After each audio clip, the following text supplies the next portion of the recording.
Hi, I'm DJ Sures. And I'm just kidding. I'm DJ Sures. And I'm Jeremie.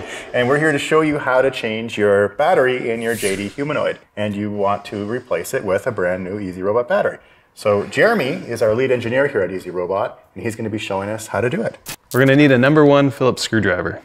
And we can do this while the JD's put together, is that right? Yeah, definitely. We don't have to remove any wiring at all. Oh, really? Okay. So we can lie our JD down, and obviously, I guess we want to make sure it's turned off. Definitely. Okay. And what's the first thing that we're going to start doing here?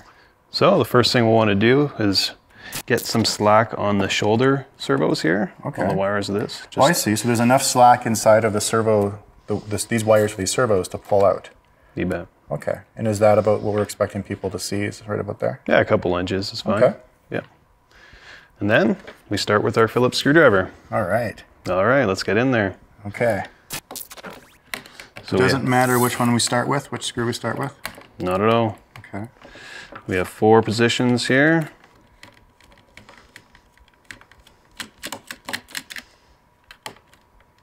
And don't worry about if the screw comes out or not, just make sure it's loose.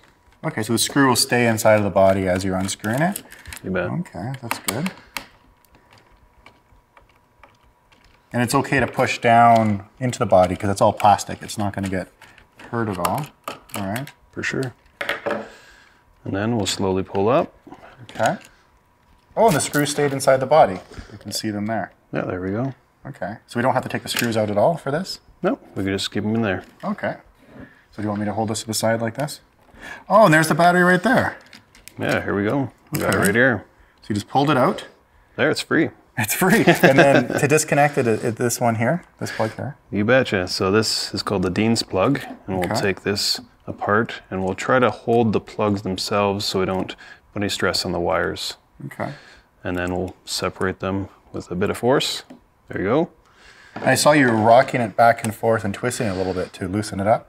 Does that help take it out? For sure. If it's a little bit tight, you can just rock it a little bit. And here's our new battery. So we should probably keep this one away from where our workspace so that we don't confuse the two. So here you go. Thank you. Okay. Then we'll just simply do the opposite, but we got to make sure we got red to red and black to black. Black wire, black wire. Okay.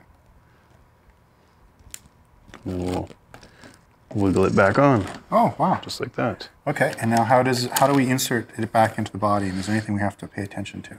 Yeah, there's a couple things here. So we want to have this charge plug fit down into this channel right here. Okay.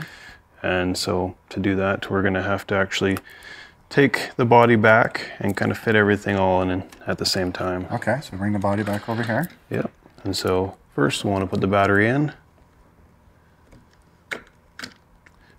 Make sure the charge plug's over in the channel, and we'll take the Dean's plugs, and we'll kind of tuck them in between the servo and the battery, just for an easy way of installation. So it's tucked in between the servos and the battery there to hold it in place, and then this is the charging wire.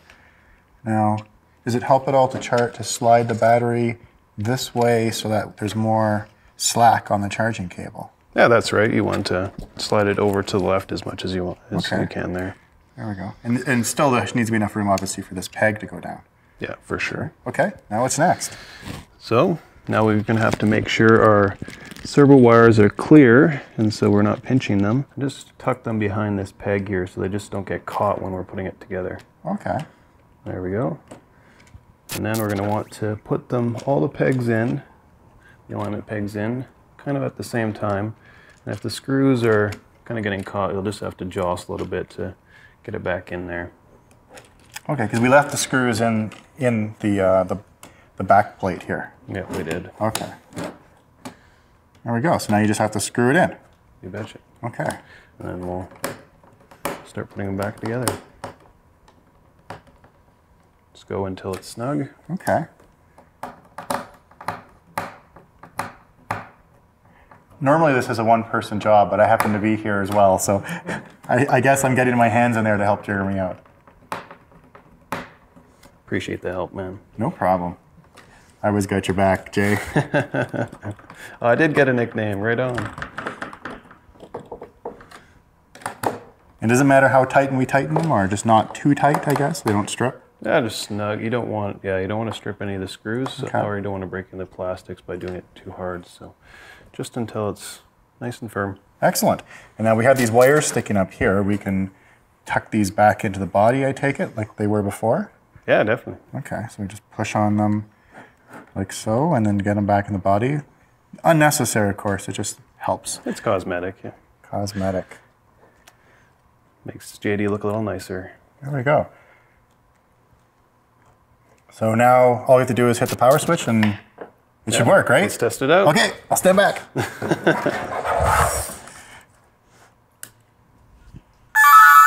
Oh, that's excellent. So it powered right up, things ready to go. And that was a lot quicker than I thought it was going to be. Yeah. Nice work. How long was that? Not very long at all, a couple minutes, yeah. So there you have it. If your battery is not holding its charge, and if Easy Robot customer support has asked you to change your battery, now you have the instructions to do so.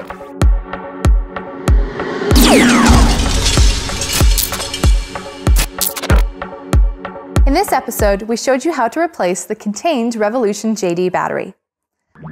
Turn off your assembled JD and lay him face down. With some slack on the servos, loosen the screws using a No. 1 Phillips screwdriver. Don't be afraid to put some pressure on the plastic body, and remember that you don't need to completely remove the screws from the assembly. Unplug the old battery by gently rocking the Dean's connector back and forth. Don't tug on the wires, as this might cause damage.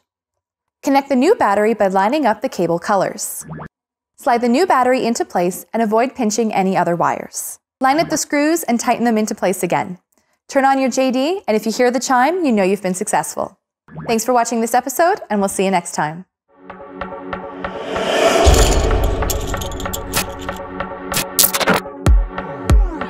Which part of the robot should have some slack before starting the removal process? What type of connection does the robot battery use? What indicates that the cables have been correctly connected?